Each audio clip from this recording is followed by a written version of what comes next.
Welcome to the Investor Coaching Show, a podcast to help you get an insider's view of the financial world and escape common investment traps. We look at the financial news of the day and help you make sense of it so you can relax about money. And here's your host, Paul Winkler. And a welcome. This is the Investor Coaching Show. I am Paul Winkler, flying solo this week. It's me, myself, and I, just the three of us here hanging out with you, talking finances and investing, financial planning, retirement planning, all of that good stuff. There was something that I was going to run by you all. And there's so many things I was going to run by you, and I'm just trying to decide which one I want to hit. There was a lot of stuff that was talked about on the financial channels this week, and I think I'm just going to hit a few of them. I hit a few of them in rapid succession. Somebody talking about the American dream, the poll that was taken of people regarding the American dream and where that stands. People, just a menagerie of different topics, but new car prices. I thought this was really interesting. What's going on in the new car area, that arena? Check this out. Take a look at what the average price paid is for a new vehicle right now. If you went out, this is according to Cox Automotive, if you went out to a dealership, you'd be paying $50,326. That is an all-time high. Now, we'd expect an all-time high for vehicle prices simply because of inflation. I mean, if you look at housing prices, you could buy a house, like I said earlier, in the 1970s for $30,000. But in general, they're talking about that's a lot of money. What really floored me is how people are paying for these cars. Check this out. And for the Trump administration, they realize, and they've heard the complaints from people across the country, wait a second, it's too expensive to buy a new vehicle right now. Heck, used vehicle prices are close to a record high as well. And so this is the beginning of their efforts today to say, look, we need to make vehicles more affordable. The average monthly payment, and this is how most people... Now, how do you make a vehicle more affordable? How does the government get involved in making a vehicle more affordable? I remember the Nixon administration trying price controls, and that was disastrous because all of a sudden they had rationing. If you want to control the price of something, you decide that you're going to somehow cap it in that particular manner. And we hear this with credit cards. We're going to cap the interest rate at 10%. And if they cap the interest rate at 10%, then companies that willfully would have lended money at whatever rate that credit card, and typically credit cards, it's just obscene, over 20%, but they're just going to go, I'm just not lending it. I'm going to cut back.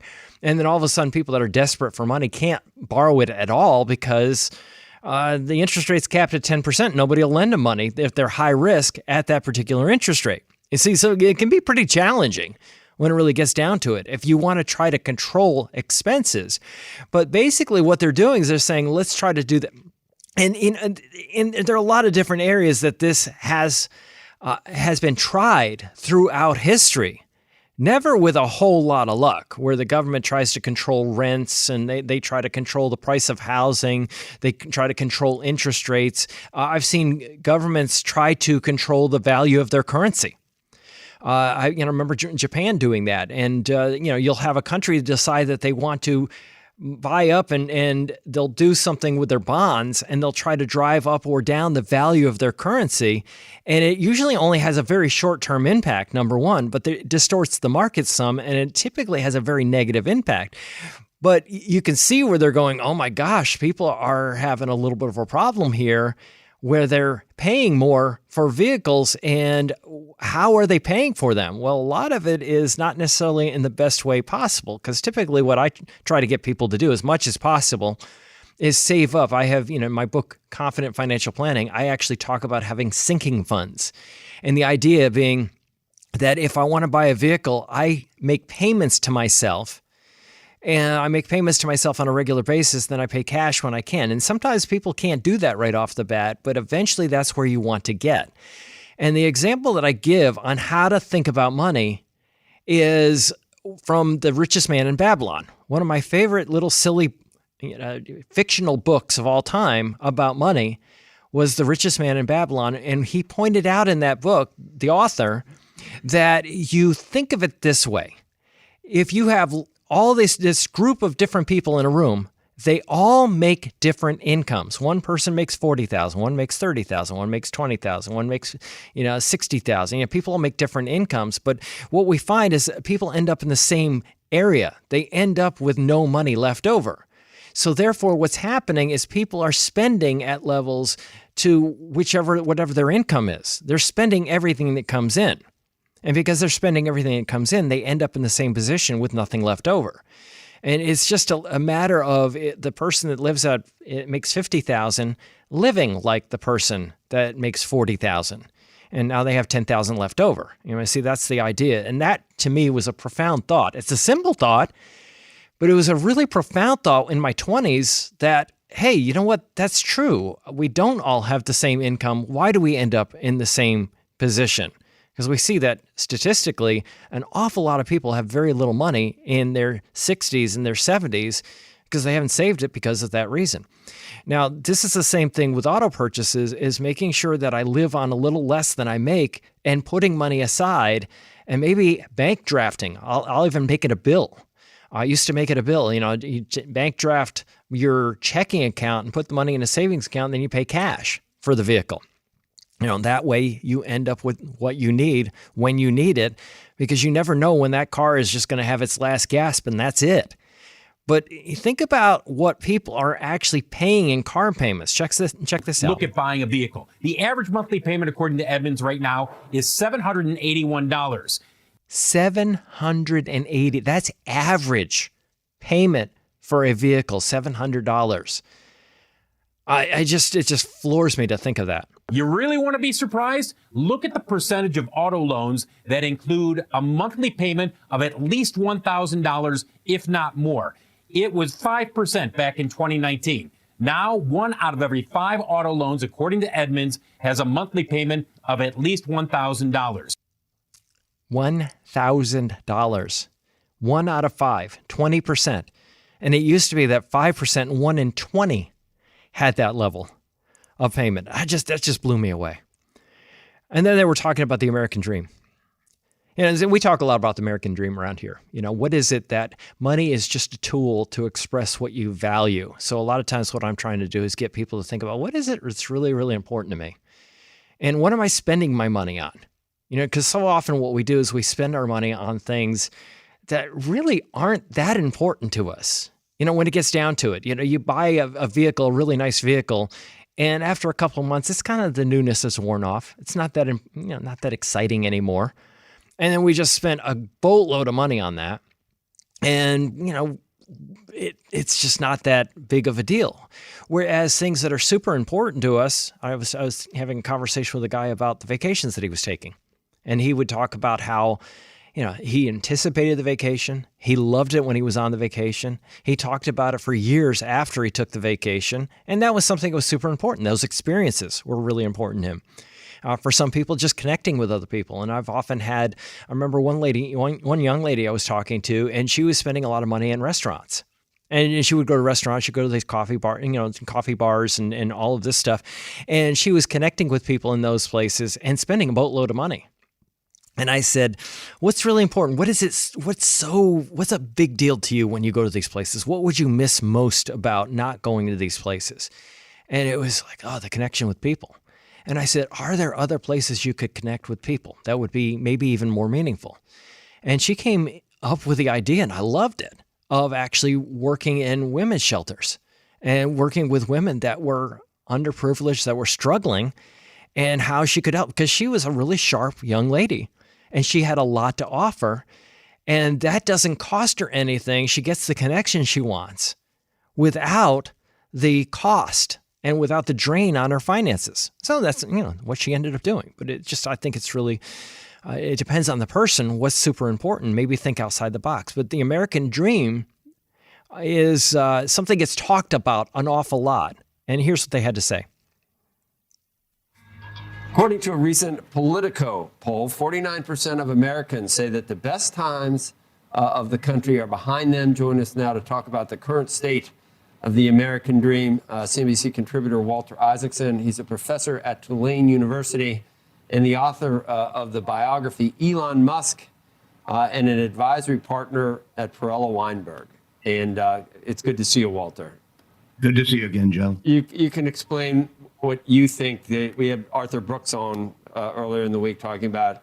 Now, Arthur Brooks is one of my favorites. I mean, he's just a really sharp guy, really positive, when it comes to these types of topics. What is really, really important? So I've talked about him an awful lot, but, let's hear what this guy has to say about this. What's wrong with I guess it's cross-generational, but some generations seem to be less happy than others.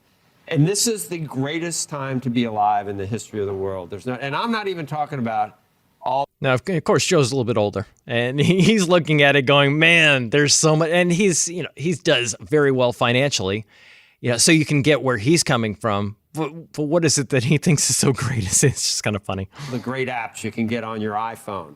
But The great apps you get on your iPhone. That reminds me of. There was a guy that got out. He was a comedian, and he was talking about getting on an airplane.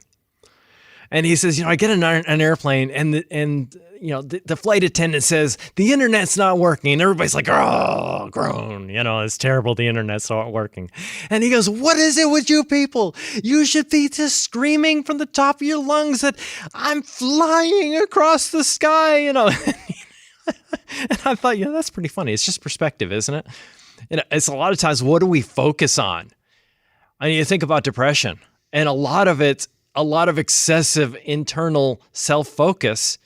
And a lot of times it's our self-talk and neuroticism, the idea of neuroticism. There are 5 personality traits that really are well documented in the research. And number 5 is neuroticism. And it's the idea is when you walk into a room, who do you focus on? And a lot of people, they focus on the person with a big scowl on their face, the person with a frown.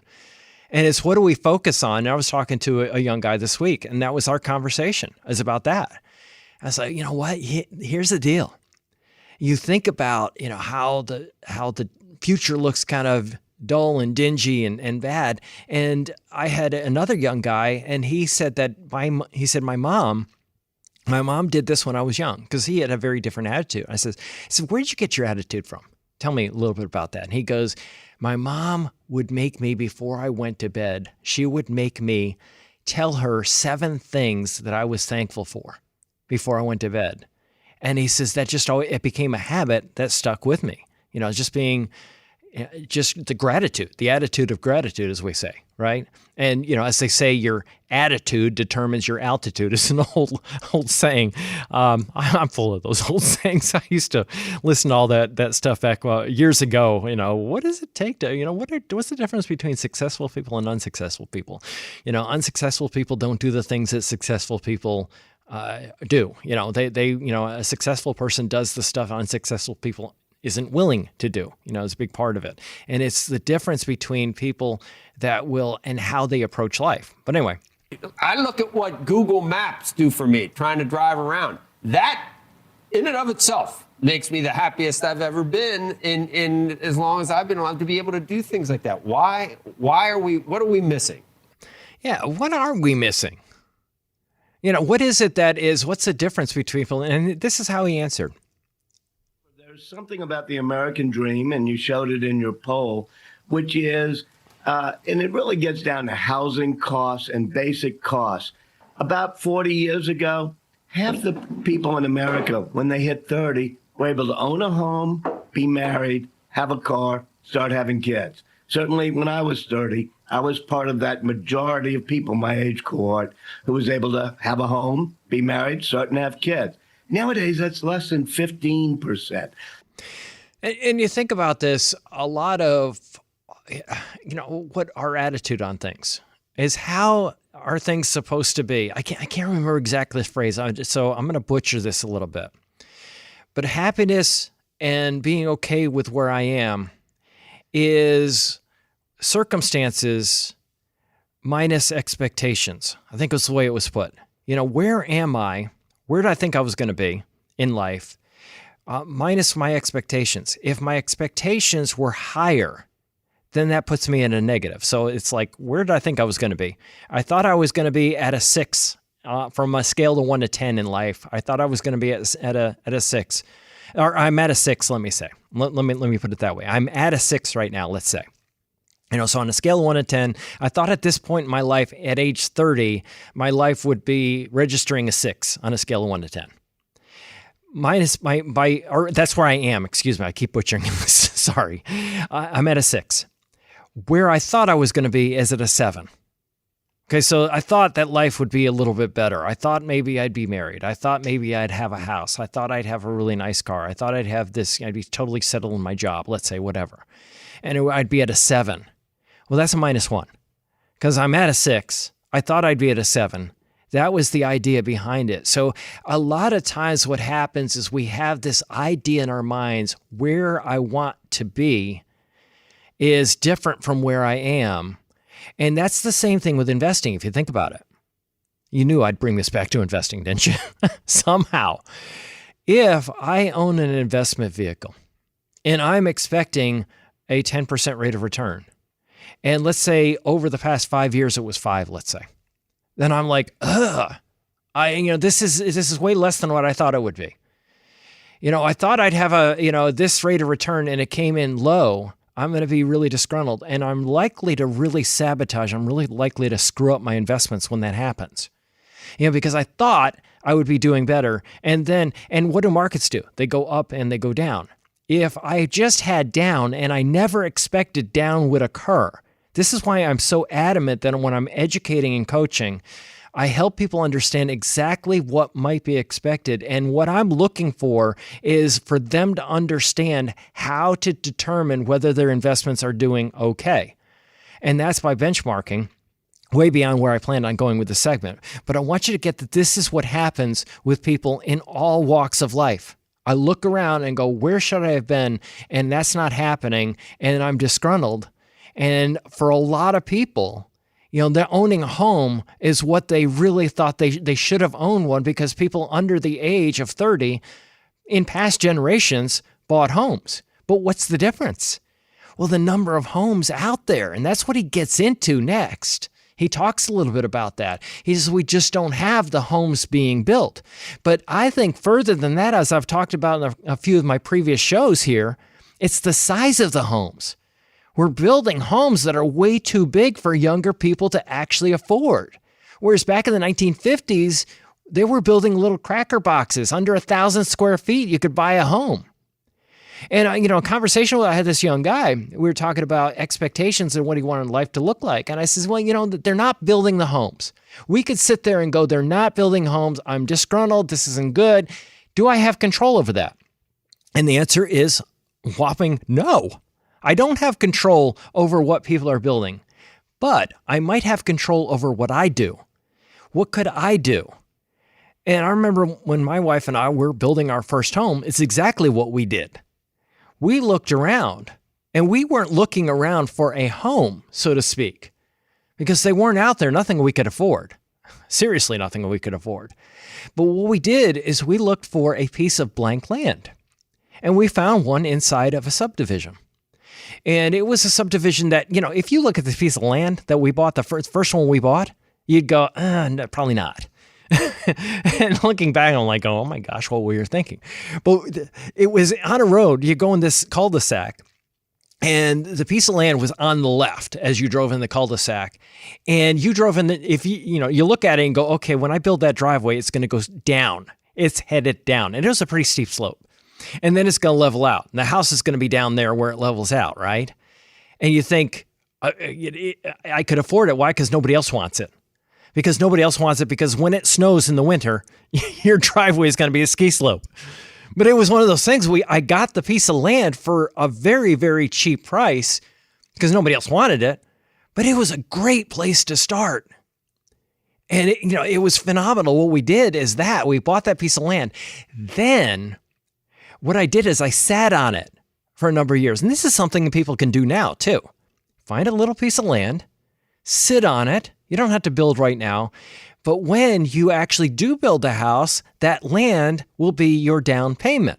So I paid cash for it, is what I did. I bought the land. I paid cash for it because I saved up money because I wanted to get to that point where I could do that. And it was cheap enough where it wasn't that much cash where it was that big of a deal.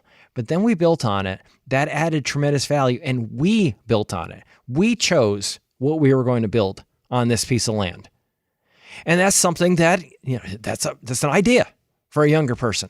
Maybe you do that. Maybe there isn't the house that you want out there right away. But is the American dream totally dead? I would disagree. There are people that are living the American dream every day in this country. A lot of them, jumping on rafts built on God knows what to get over here to live the American dream, because it's still available. Hey, just a note to you podcast folks, we just came out with a retirement income guide, and I'm super excited about this. There are all kinds of myths about taking income in retirement. People worry about running out of money, and rightfully so, because a lot of these myths can actually cause that. Now, the myths that you typically hear about, number one, dividends, living off dividends in retirement. Real estate, life insurance as a retirement investment, and annuities and interest-bearing accounts and target date funds. There are all kinds of things out there. What I want to do is put something together that walks through why those things are problematic, number one. Number two, the other thing that I wanted to do is walk through the evidence-based research on taking income in retirement. And we got a ton of data going all the way back to 1900. What's the logic behind it? And it's intensely logical. So we put that together, and all you have to do to download that, making it super simple, just go to paulwinkler.com/relax, and you can actually get into that very easily right there. So I would urge you to do that. Check it out, because I think you're going to really like it. paulwinkler.com/relax. All right. Back here on the Investor Coaching Show, Paul Winkler. PaulWinkler.com is the website. You can check out there. You can get on the schedule of any of the folks that are 10 offices around. We have every one of them run by somebody with more than 20 years experience. We got a lot of phenomenal people that work with us around here. I am pretty doggone proud of them. Love the people I work with.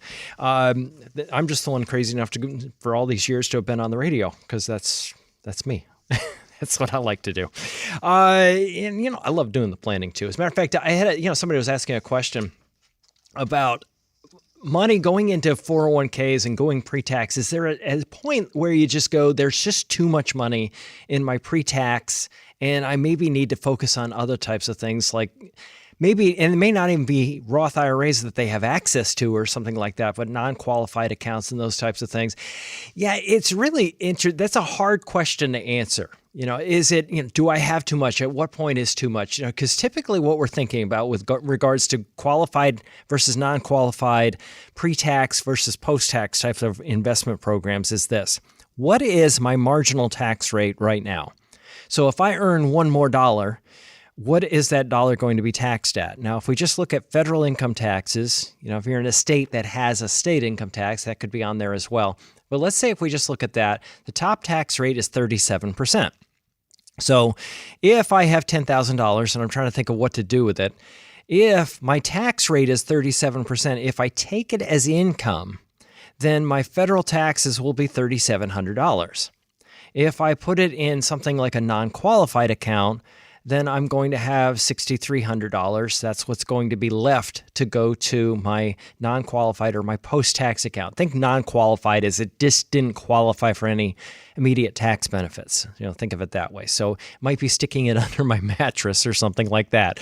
Might be sticking it in a savings account at the bank, or might be something like that. So if I pay taxes right now, that money, that $3,700 is gone forever, is the idea behind it. If I put it into a Roth IRA, then I'm going to have to pay the taxes right now, and that's what's going to be left to go there is the $6,300 as well. Well, what is my bracket likely to be in the future? And you just don't know what's going to happen in the future. As I've talked about, we could have a value-added tax, a VAT tax, like a lot of countries do. We could actually reduce federal income tax rates. And you could end up with a situation where the tax rates are lower in the future for that reason. It could be higher. I mean, you could have somebody, gets into office and says, hey, you know what? I think we ought to go back to the 1960s. 1960s, it blows people's minds, but we had a 63% top, I think it was 63, 61, something like that, percent top marginal rate. So for every dollar that you earned, 60 cents of it went to the federal government. And there were stories about, I remember a story hearing about Ronald Reagan making a movie. And he made $1 million on the movie, and then he made another $1 million or something like that. And it was like 90% because it was even higher than that prior to the 1960s, the top marginal rate. It was reduced to 60. And you go, whoa, Kennedy reduced it to that. But here's what happens. Is you get somebody comes in and says, hey, let's go raise up the marginal rate. And now you had a situation where you avoided a 37% bracket only to take it at a higher percentage. Now, I've heard people, financial advisors, go, hey, you're going to pay, $3,700 in taxes later. But when you pull that money out, you're going to have, $30,000 in taxes. And you really ought to pay the taxes now. And that is just bad math. You've got to look at the marginal rate. What percentage rate? Because if the account grows in value, that $3,700 will grow. That what you would have sent to the government. So that's just bad math. When I hear that, I just cringe. So that's what I'm looking for is what is that marginal rate? If you have somebody that is very, very overweighted and they've got a lot of money, in this particular guy's case, multi-millions of dollars in pre-tax investments. If you have that situation, you could very well be a target in the future, for higher income tax rates. So this is where sometimes I diversify into non-qualified assets. A non-qualified asset is a post-tax type of thing. Now, it's taxed at a different rate. And historically, we usually see that non-qualified assets are taxed at different rates than other types of things like income or IRA distributions. Taxed at capital gains rates, which can be, as right now, is you'll have, for some people, it's 0%, in a 10 or 12% tax bracket, and then you'll have 15% rate for a lot of people, 20% rate for a lot of people. This is where we're really dealing with software to try to figure out what might happen, what's likely to happen, and how to diversify, and also, very importantly, think about what is the purpose of the money? Where is it ultimately going to go? You might live off of this money. That might be one thing. You might be living off a certain amount of it, and you might have an idea of how much you need to live, but a lot of it may end up going to charities for some people. And for a person that is going to leave a lot to a charity, maybe that they don't have kids or something like that, qualified assets pre-tax are great things to leave to charities because the charity doesn't pay taxes on the distribution.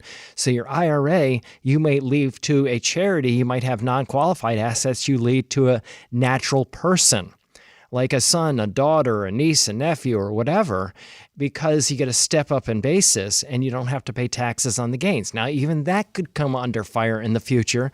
But remember, capital gains rates typically lower than regular federal income tax rates throughout history. Very few times when they've been the same. Have been, but very few times. So this is the type of thinking that you're doing. You're going, okay, I diversify when it comes to investing, but I also want to diversify when it comes to taxation as well. And this is why planning can be so important, because you're hedging your bets and you're trying to think about, okay, what might happen, and diversifying and making sure that you don't become overweighted in any one area. Hey, this is Paul Winkler. Hope you enjoyed today's edition of the Investor Coaching Show. If you want to learn more about what we do, go to our website, paulwinkler.com. Until next time, I'm Paul Winkler, reminding you that I believe that more educated investors are more confident investors, and confident investors are more successful investors. Have a great one. Advisory services offered through Paul Winkler, Inc., an SEC-registered investment advisor. The opinions voiced and information provided in this material are for general informational purposes only and not intended to provide specific advice or recommendations for any individual. To determine what investments are appropriate for you, please consult with a financial advisor. Paul Winkler, Inc. does not provide tax or legal advice. Please consult your tax or legal advisor regarding your particular situation.